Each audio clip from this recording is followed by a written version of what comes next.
दिमाग खराब होके रह गइल बा। अगुआ कहाँ बा? नतिया अगुआ तो सब काम गड़बड़ैले बा। अगुए के सब चाल हवे।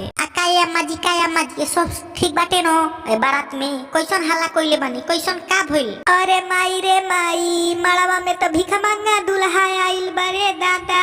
गाड़ी गीत गरियावो ए सखी। शेरवानी पहिरी के ना आइला हो, कोट पैंट पहिरी के ना आइला हो, फाटल सएटावा पहिरी के दुल्हा लेके बरतिया आइला हो, फाटल सएटावा पहिरी के दुल्हा मड़वा में हमारा आइला हो।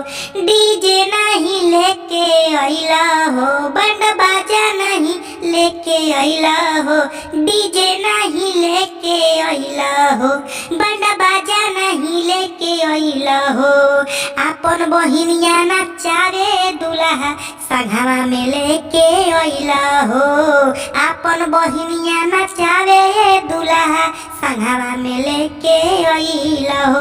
टेम्पू नहीं लेके आइला हो, बोलोरो नहीं लेके आइला हो, टेम्पू नहीं लेके आइला हो, बोलोरो नहीं लेके आइला हो।